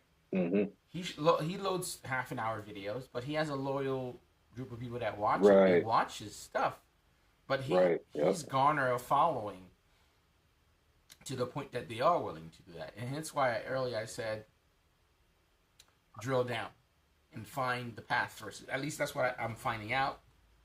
Hmm. And then you do have some of your ride or dies. You know, there's some people that are on the stream that's watching right now that's been for a long time. They'll watch my stuff, which they've gotten to know me, and it's different. So, Hmm. like I said, I think you might see different styles of YouTube. Like shorts is a big thing. But what YouTube did, they really adopted Instagram Reels, right? And then you have TikTok, right? No, sorry, yeah, TikTok. So they're blending that into their platform. But like I said, you've seen people with like 100,000 followers on Instagram. They don't convert that into anything. It's just followers and likes. YouTube still has the throne in terms of like having people produce stuff, and they're cutting you a check. Nobody else is doing that. I think TikTok might have something, but I'm not sure how that works. TikTok got it, Instagram got it, and Facebook got it. And I didn't even know recently, Instagram was paying people yet. Yeah, Instagram and Facebook. I mean, I don't know if anybody else knows this, but it's out there, and they've been sending people opportunities to make bonus money off of their reels. So, so it is. So I guess you know what it is. Facebook's probably again. The overall idea here is to compete with YouTube. I think that the only way. I mean, this is going off a tangent of motorcycles, but if you guys are rocking with us, you rocking with us. It's a conversation. Right. This is organic. Yeah. It's all good. I think I watch Joe Rogan. I do like him as well. I like his style of conversation with people. I think the only way that YouTube really will have like a big competitor, like they were saying, I think this other dude, he's like a philanthropist also. He's a big business guy. If Elon Musk were to create his own platform or buy somebody else out and get Joe Rogan, get some of the top people as the head, because they already have, billions of views and stuff, they could do something competitive. But the problem is, nobody can ever really compete with YouTube. YouTube is owned by Google. Everyone uses Google for search. That's intertwined with the videos. We're talking about a huge portion of the internet. How do you defeat that as a competitor? Yeah. So let's say if you had to search for a video to find it in another place, you still have to use Google. Right. Where do you think Google's gonna point you to first? Right, because that's my famous line. When people ask me something or say something, I'm just like, why don't you just Google it? Why don't you just YouTube it? Yeah. So I mean, I kind of shot myself in the foot with that one, but I just feel like there's going to be something new that comes out. You know what I mean? TikTok came out, and it's like I just feel like there's going to be something different eventually that comes out. And as far as like the long videos that everyone uploads, including myself, I don't think they're going to hit as much as some of this like short form content. And on top of that, like I do agree that YouTube, like content, is taking over cable television. Like I have cable and I don't watch it. There's nothing on there. You know what I mean? I mean, I don't think it's gonna change anything really. I think long form is probably gonna stay. It all depends on the way things are going. For example, there was a point in time all your videos had to be 10 minutes. People would kind of ramble just to pass 10 minutes, just to make it a thing. It's forever evolving, because once you figure it out, they have to change it because everyone will have the key to it. So it's continuously changing all the time. So I think it's an interesting thing to think about. I'm finding that just focusing on one thing, I think for me it didn't work trying to do YouTube. I post on Instagram still. I like Instagram, but Instagram, it feels like if you're not a girl, you're showing your ass or something like that, or you're showing, right, how thick you are. It's like, it's hard, man, if you're a dude. So, and I'm like, I much rather take all my energy and effort and just put it on one thing and really focus on one. Once I get that off the ground, I could focus on saying, oh, I'll try to extend a little bit, because I think doing everything was not working for me. At least that doesn't apply to everyone. Some people find massive success just posting everywhere. Like that guy Kels, he's on the live chat. He initially gave YouTube a shot, and he didn't stick around. And he's on Instagram, just doing small numbers, and he jumped on TikTok. Now he's blowing up on TikTok. A good buddy of mine named John Black, he was on YouTube. He got pretty fed up on just like not getting enough views or anything like that. But then again, YouTube is a different beast. YouTube is so hard, man. I'm telling you, people don't understand. Like I said, for some people, they understand. Some people understand the science or understand the nature of the beast. For some of us, I think some people just, I don't know, man. It's just weird. I'm just speaking from my perspective. I think it's a very difficult thing to succeed in, because you're competing with everyone. You're competing with the best. You're competing with the most trash. You're competing with anything. So it's like trying to find a diamond in the rough, right? It's hard. It's difficult. I don't know. I went on a big ass tangent, and again, I start talking a lot when it's something that I'm into. So it's all good, man. I feel you, because I don't understand YouTube. It seems like you do, but you know. I think I'm getting a better grasp on it. My overall, and also what I do also now is basically evaluate a little bit more and more. I think before I was more just doing what I like and uploading it and like, yeah, this is good. Now it's more evaluating, a lot more evaluating even after my first release, within the first 3 hours, then the first 8 hours, the first 24 hours, I'm evaluating them. You know what I mean? It's just weird. It's becoming less about the videos, less about the stuff that I shot, but less about the edit, really more about the background, which is not the fun part, and I never found a lot of fun in that aspect, but that's where I have to spend most of my time now if I want to get the results that I want. So I don't know. Who knows, man? I'm just some guy here sitting in the fucking garage with bikes and just talking, but it's all good. Oh my God. Let me know if I'm talking too much, guys. Tonight I think I'm just talking too much. No, you good, bro. You good. Man. So you're chilling at the crib, right? Yes, sir. By the way, man, thanks for coming through, man. I know you were enjoying the day you were out riding. By the way, earlier when we talked, you're like, yeah, when I head home, I'll just download the app, man. Right. You had a good ride? Yeah, man, it was hot, like usual, summertime, but it wasn't bad. Got some food, got a cold one, and that was really about it. Got some content as well. Let my my bro ride the S1000. Mm-hmm. So it was interesting. Definitely interesting. Oh, you guys are all, you and your people are all on super bikes, right? Basically, my one bro, he has a 2019 H2. Okay. And my other bro, he has a 2009 750. Which, go ahead. what were you gonna say? No, go ahead. I was gonna say which. I think he's getting something new. I'm not gonna say what it is, but I think he's gonna be getting something new. Well, I know he's getting something new. So yeah, most of us are on super bikes for the most part. But I still have my 750 as well that I still ride. So. Okay. Do you ever see yourself on a naked bike? I always ask people that. Yeah, I do. I rode the S1000 single R. I still didn't upload the wait, the you footage rode that from yet. the thing? No, I didn't get a chance to ride it up there. But there's a dealership down here in Pittsburgh that has demo days, and you know, me and my people are usually like first in line and get there early just to get them reviews out. But that single R, or even like what else I ride, like the Z650 and stuff like that. Like those bikes are comfortable. Like that's kind of a direction I might go towards down the road. But I'm always going to have, you know, something fast and leaned over. Like there's just no other feeling like that, man. You know what's interesting, man? One of the biggest opportunities I missed.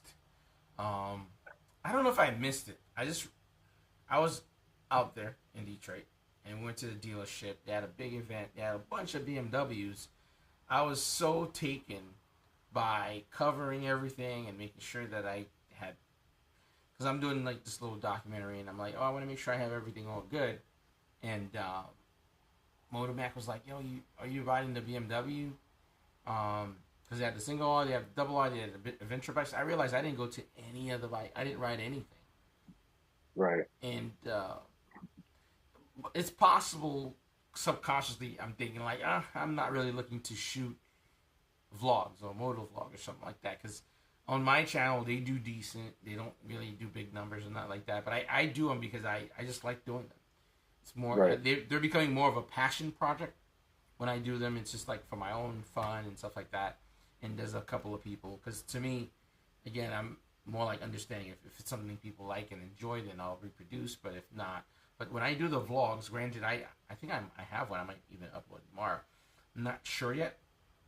But yeah, they're becoming more of that. But I felt like it was a big missed opportunity. I could have ridden like the single R, the double R.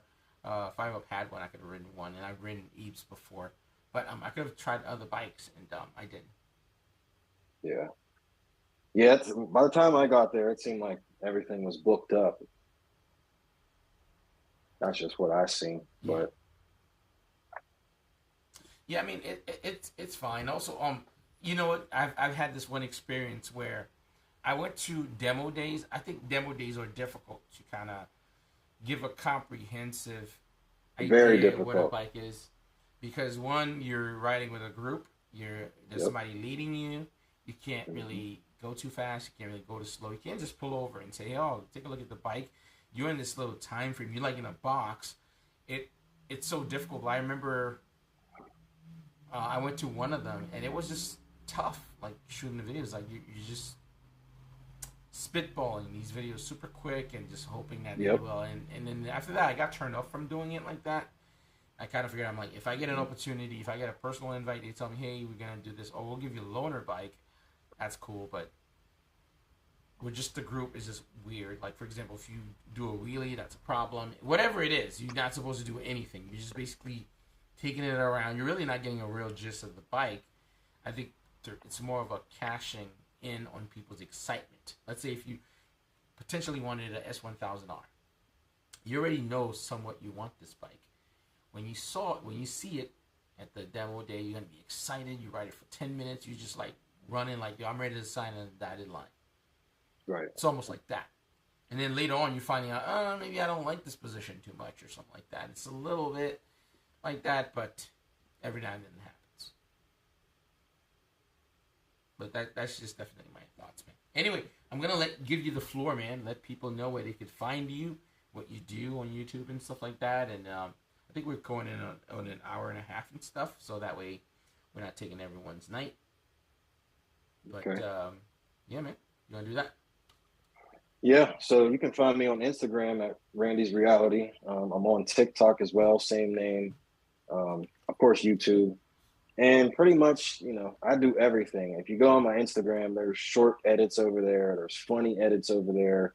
With Instagram, you kind of can pick and choose kind of what kind of music you want to use. With YouTube, you can't even do that, especially if you want to, put ads in there or get paid. Like you can't use whatever music you want. But I do a little bit of everything, and I plan to still do a little bit of everything. But the motorcycles is always going to be a part of me. I fly drones. I got a lot of stuff that's in the works right now. And actually, maybe I'll just let one of those things go. But me and my bro do plan on having a meetup here in Pittsburgh. We're not sure of the title of the meetup yet, but it's going to be the weekend of Moto America. So Moto America comes here every August. So anybody who's local wants to come through, DM me on Instagram. That's pretty much it, man. I would like to, link with some other people outside of the city because, the city, it gets kind of boring seeing the same old stuff over and over. So like going out of town, like that's something that has to happen more often for sure. But those are my social medias, you know what I mean? And I do plan on, I'm looking at like 20 SD cards and hard drives and stuff right now that I got content on. So there's plenty more coming from me. Yeah, man. I mean, Same goes here, man. I'm out here grinding. But you know how it is, man. If you have any questions or anything like that, if you ever out in my neck of the woods out in New York, well, most likely we'll probably end up being in same events again because I'll be going to a couple more stuff. I definitely have made the decision, at least moving forward from this year and on, that just to be more active in terms of these events and going to them and networking with people and stuff. So that's been kind of a really cool experience for me, man. Just being around everybody and seeing, because I gotta say it's very different, you know, like roll racing to people that like to do track, people that does, even somebody like I said that ride in a city or go. It's super different, and it's almost like motorcycles is a niche. And everything else is like sub-niche underneath that, and it goes even deeper and deeper. So it's kind of very interesting, you know what I mean? So, right. I believe, you know, some of the traveling stuff, it's cool. You know what I mean? Even though I only traveled one time out of state, but just to interact with people, new people, you know, collaborate with people possibly. Like that, I think that was the biggest thing for me with the Detroit trip, you know what I'm saying? Just being able to see somebody else's city, see what it looks like, see what the nightlife's about. You know what I mean? It's I like that. You know what I mean? And I just know there's bigger and better cities to go to, and it's gonna be up from there. But you know the funny thing is with me personally, when I went out to Detroit, actually I even rode a bike too out in Texas with GP Shift, and after I left Detroit, I rode GP Shift pretty much the entire time. I was there for like a couple of days, almost a week, I'd say. And when I came back home, I'm like, man, I think, because at first it was a little daunting, like, oh man, I think, fuck, wrong one. Right. Okay.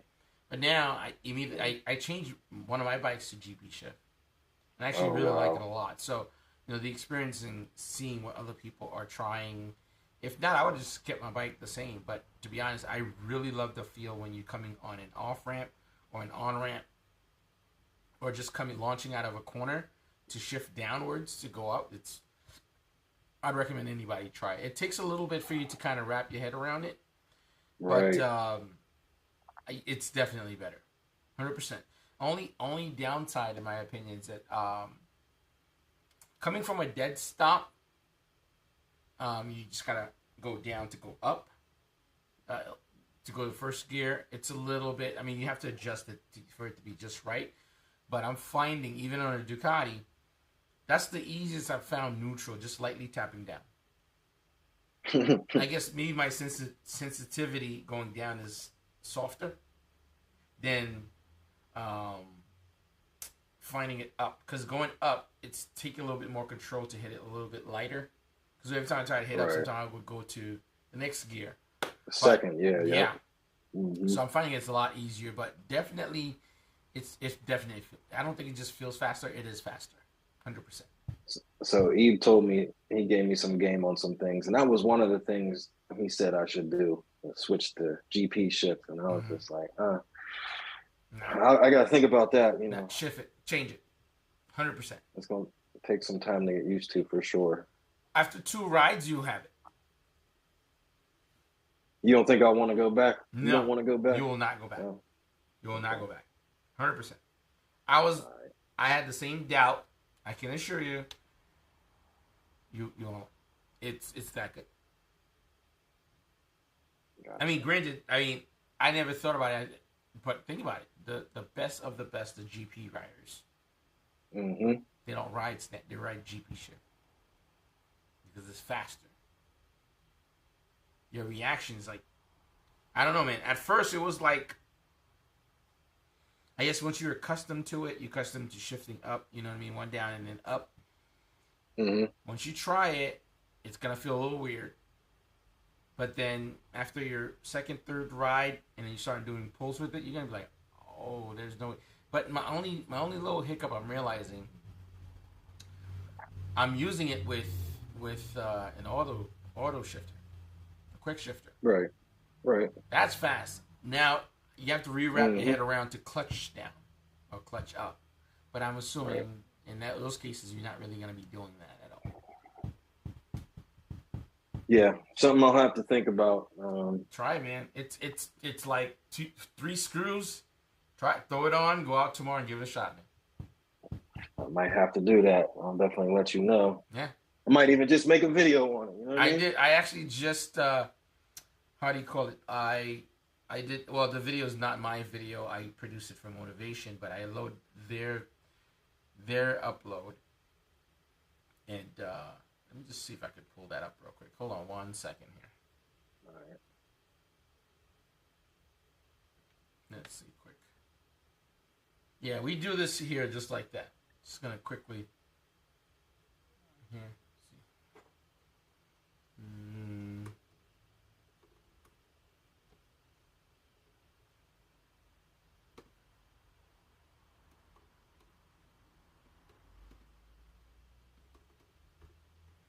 I have to think about that a little bit. I just want to make sure the video come up immediately. Yeah, there we go.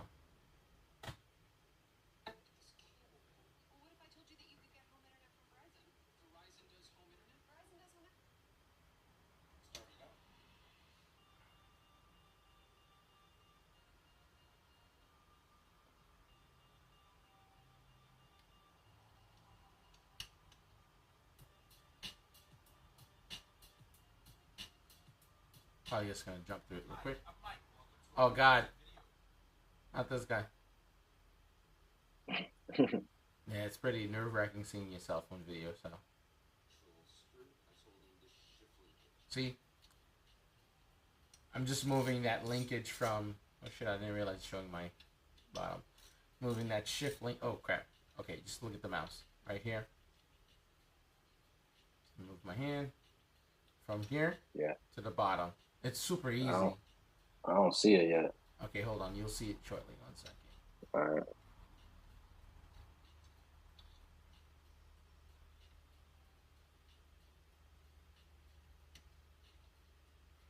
All right, you see where the link is? Right there. All I'm seeing is you. That's it. Oh, you can't see it. Oh, they could see the video. Okay, never mind. I thought you could see the video. Okay, never mind. I thought you could see it. I apologize. What I'll do is I'll probably just send you the video. All right.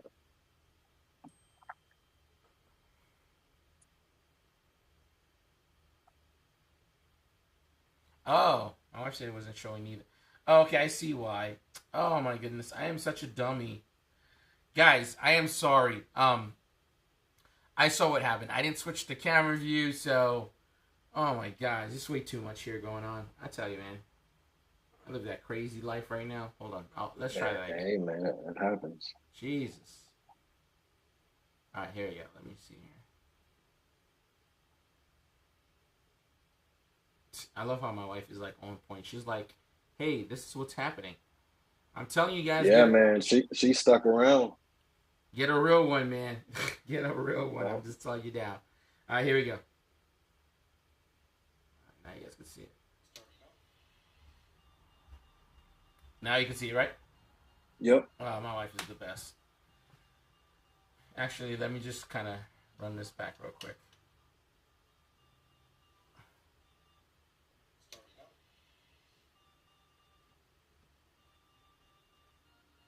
Okay, right there. You see that clip right there? So for standard shifting, it's up here. You see, hopefully you guys can see the mouse. Let me see if it goes big yet. Right there. And then GPU go down there. I do a whole walkthrough of the video that you'll see here. Let me just kind of quickly.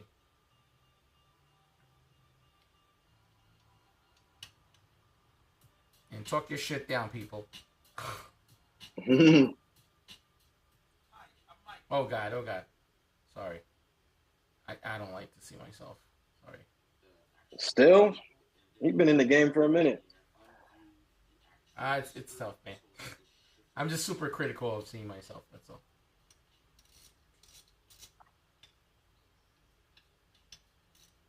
Yeah, see, you just undo your rear set.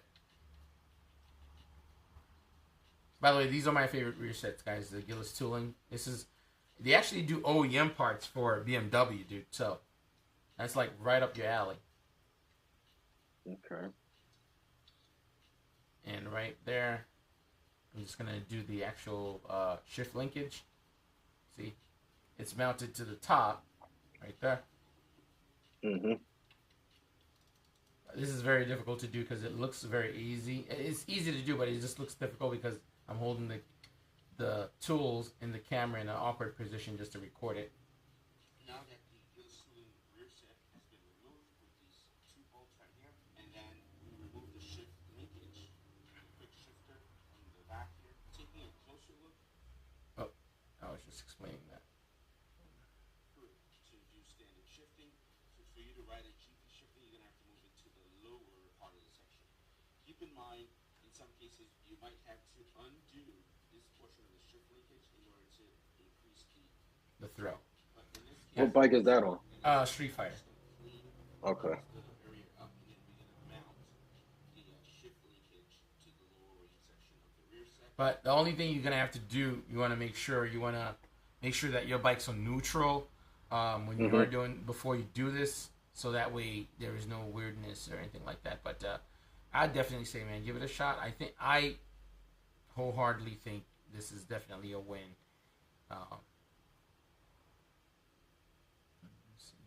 Just shrinking the screen real quick. Yeah, it's definitely a big win if you try this, man, and you're gonna like it. Have you ridden one with it at all or no? I rode a Ninja 400, but I guess it's the same, but at the same time it's not, because Ninja 400 you got to use the clutch. The clutch. So I'm thinking about trying it. Yeah, but I would like to try it out on like a super bike. You know what I mean?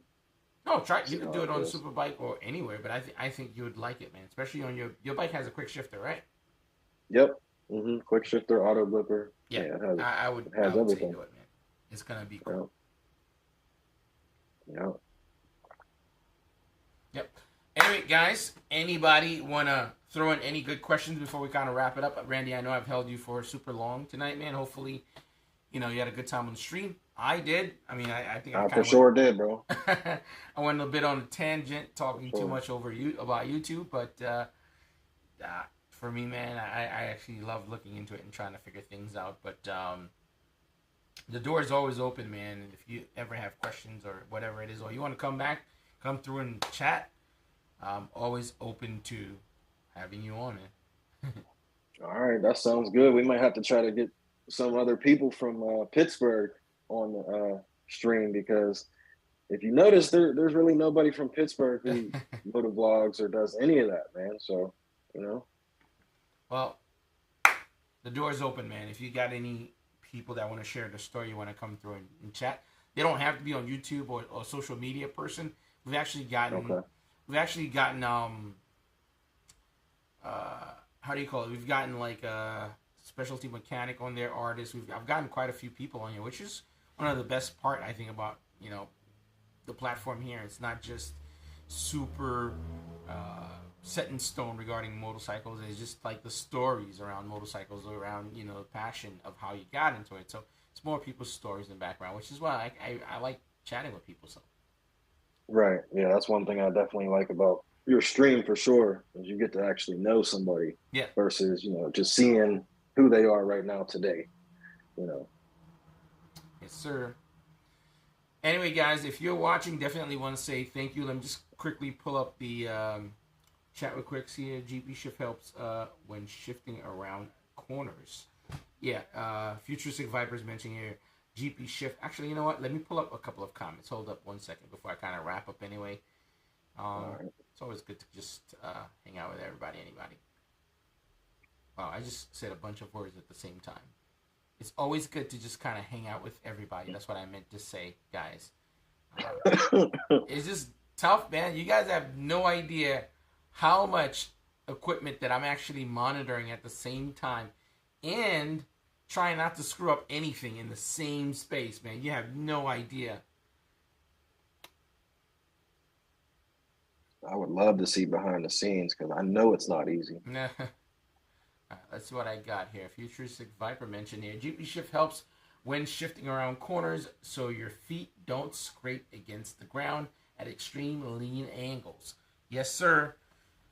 Yes, sir. Because the MotoGP guys are so low. If they're shifting the opposite way, it will definitely, their shoes or their boots will definitely touch. Also, it's definitely faster. It's more natural for you to go down instead of up. You know what I mean? Let's see what else we got here. Well, Matic mentioned, I wish I can do it. I'm only 4 hours from Pittsburgh, but I'm booked in August. So I'm assuming he wanted to go to an event out in Pittsburgh. Let's see what else do I have here. Totally understand. There's quite a few people here.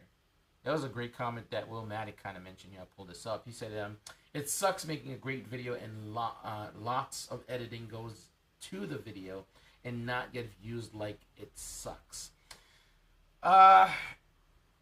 Yes and no. I think early on when I was to kind of do videos and I used to put a lot of effort into them and they didn't get a lot of views, I'd be like, damn, that's kind of messed up. Mm-hmm. I have this new notion about YouTube. The minute I work on a video, I grind on it, and maybe it take me a couple of days or whatever it is. My wife edited it down. It's good. The minute we hit upload and it goes public, I can give less about the video anymore. I'm already on to the next thing, the next idea, next concept. That's probably the biggest change I've done. That way I never really get bogged down. Because I'm already working on the next thing that I want to be successful. So if it's a hit, it's a hit. And if it's a miss, it's a miss. So that's one of the things that I try to do. It helps with momentum, actually, for me. I think I'm talking about way too much YouTube today. This is becoming more of a YouTube-ish style here. Let's see here. David Picioni mentioned, gotta read books and get my son to bed. This was fun to watch, man. Have a great night. All right, man. Thank you for tuning in, man. Appreciate you coming through. Well, that's good to hear, man. Let's see what else we got. Wow, a lot of people are talking about their distaste for Facebook, man. I gotta tell you, man. Instagram is for only looking at thoughts, man. That's not true, but I mean, that's not true. That's what my wife thinks is all about. You're only looking at the hoes. There's a lot of interesting reels on there. There is a lot of really good stuff, but I think Instagram has been taken over by girls doing like scantily clad shit. It's like, for sure, yeah, 100%. Yeah. Let's see what else I have here.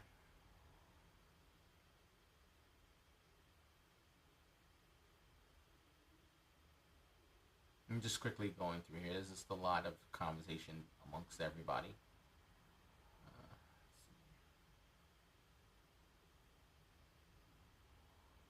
All right, cool. So just a lot of conversation between other people. All right, so we'll just kind of wrap up, guys. Let's see here. Don't say it. My wife said don't say that. Oh, you know, I'm always doing that. Oh, man. They can't replace my wife. My wife is the best. See, get you a good one, fellas. She has a sense of humor. All right, Randy, I'm going to give you the floor, man. Let you just shout out your channel and make sure people know where they can find you, brother. Again, thank you for tuning in, man. Really appreciate it. Yes, sir. I appreciate you for having me. Randy's Reality, pretty much on every single platform. TikTok, Instagram, YouTube. Yeah, that's pretty much it, man. Stay tuned. I got a lot of stuff that's coming out. I also do. Actually, you know what? I do got some merch for sale, too. Oh, shit. You Randy's guys are Reality. interested in that. You know, I got the black and white version. A lot of these ones that I have on that I wear, they're just personal shirts, you know what I mean? But if anybody was looking for any merch at all, black and white, Rolls-Royce logo, and I have the GTA logo as well. Just DM me on Instagram. I got sizes small through XX. Yep. Awesome idea. I'm definitely going to throw in my final clip on here, guys.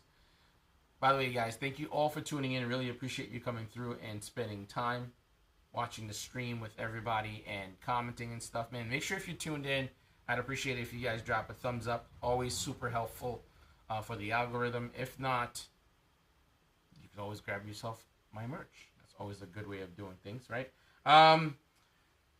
Closing it up, I'm just going to run my video real quick of the promo. Just play it one more time. I'll catch you guys tomorrow or on the upload or next Sunday, man. Catch you guys later. Peace.